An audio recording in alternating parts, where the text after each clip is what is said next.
some like top three takeaways that as the GIS professional community you can give us for how we can promote geography and GIS awareness in our kids and in the younger generation?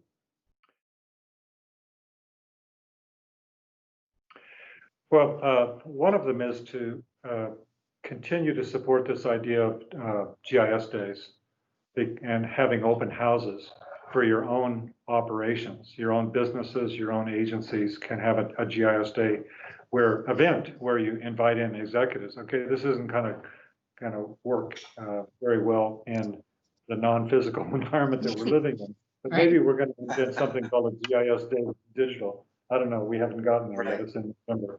But that's one that I've seen really work. And when you do that, you invite in classrooms. So you have whole classrooms come to your facility, your business, and they walk around and they're looking and they're totally learning. And they don't get that in a classroom. And once they get this idea that they can play with something that's sort of like a GIS game or a game, and it's called GIS, and that they can actually do something, and this is a big one. The second one is adopt a teacher. There's a man who passed away a couple weeks ago, very famous in my world. His name was Randy Raymond, and he was a inner city teacher in Detroit, Cass High School. He got me first inspired of what to do. Have you ever heard his story? No. Okay, so I'm going to spend 2 minutes on this story. He came to me and asked me for a bunch of copies of ArcView for his high school. This was in 1991, I believe it was. I said, oh, yeah, nicey, high school. Sure, you can take it. So he gave the technology to these inner city kids in Detroit and said, what would you like to study? And they're just jiving around, talking.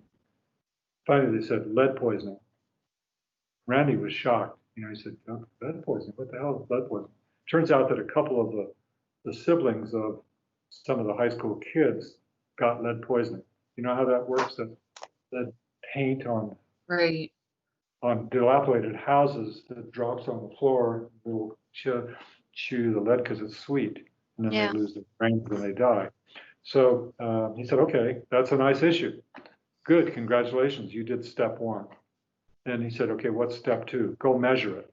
So these high school kids went down to the city and they got all the records of lead paint poisoning, and they then put it onto a map. They geocoded it, and it showed all this pattern. And Randy was again shocked. Wow, that's pretty cool. So he said, okay, why are these patterns of lead poisoning happening? So the kids got the census data. These are just this is a true story. Without much coach, there were 6 kids in this class, and they looked at all the census layers, and they found there was a direct visual relationship between lead paint poisoning and dilapidated housing and poor income. And what happens, of course, is poor income can't, the way you fix it is you scrape the paint off the walls and you paint on top of it with latex paint, and then it's problem solved. So they found that in dilapidated homes from the census, there was a direct correlation. And so, wow, it's like discovery. These kids, can you just imagine? They discovered a relationship between dilapidated homes and lead paint poisoning. And they just went crazy. They just went crazy. Yeah. And so Randy said, okay, you've done you observed a problem, you measured it, and you found out the reason for the problem. What next? How are you going to solve this problem?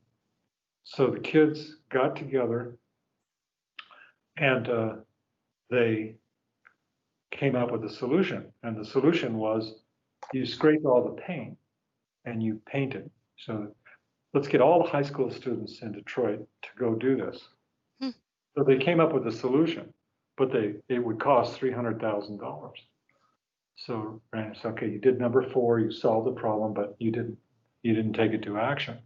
So then he said, okay, how are you going to actionize it?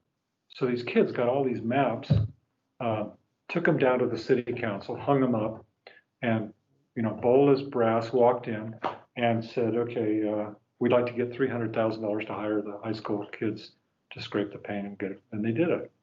So they got a Wow. HUD, they got a HUD grant. So they learned citizenship. Wow. So think about this. They learned science, measuring. They learned analytics. They learned how to communicate. They learned computing. And these were the bottom end kids. They learned how to articulate. They learned how to be a citizen. They learned all of these things. And those kids went on to University of Michigan. 3 of the 5 of them, I think, went into geography. Now that Randy's passed, I don't really have any record to the past. But that inspired me enough to get a book written for it's called Mapping Our World. It's now obsolete. It's gone through several editions. But that became the backbone of Learn by Doing using GIS.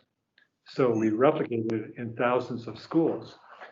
Especially in Virginia, there's been a pocket of usage, but it's in Oklahoma, and I'm sure there are schools up by your way that are applying this method, and it's been applied in Kenya for watershed problems, and it's been applied in Turkey for agriculture, and in different places in South Carolina for flooding. Kids in high school magically choose their own problems and they solve them. The 4-H is also well known for the same activity. So what can GIS professionals do? Shit, introduce the stuff to teachers. I have that on my shelf over here. So it's absolutely marvelous what happens. So this idea of a Gen Geo is not some abstract idea, nicey. No, I have thousands of schools that have done this, but it does take, I can't do it. It takes somebody who's motivated to be able to get up and do it. So Jody, that would be number 2, is adopt a school and teach the method. Yep. And the resources are available to you. There's a guy here called Charlie Fitzpatrick who's been doing this. He was a friend of Randy for many years, and he's helped thousands of schools. We usually normally have kids up on the stage. Last year it was from Ireland and different, they come from all over the world. And we just usually pick one. And there's now this new thing emerging. In my high school years, I took a wood shop, and the idea was you'd take a skill training, and then you could get a job when you got out of high school. Machine workers, well, GIS. There's many more jobs in GIS than are available people to fulfill them. We know that GIS professionals are in great demand. It is the thing that's holding back our profession from transforming the world, is the people that really understand it and can make it work are few and far between. So everybody's always worried about their job. Geez, if you have GIS in your training, there's no need to worry about a job. There's way too much work to do. So some of these high schools, there's a term for this, but I forget what it's called. It's not like trade schools but anyway,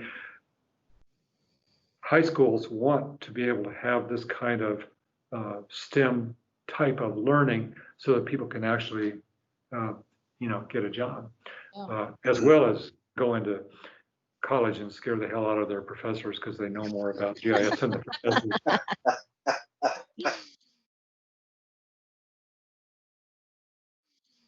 A third thing that we're doing this year that might interest some of your members is we're providing a free version of Learn ArcGIS for all students, college students in the world. This is when we announced it to today, over 70,000 students have already signed up. And this is using ArcGIS Learn lessons together with ArcGIS Pro for a year, all on their own. So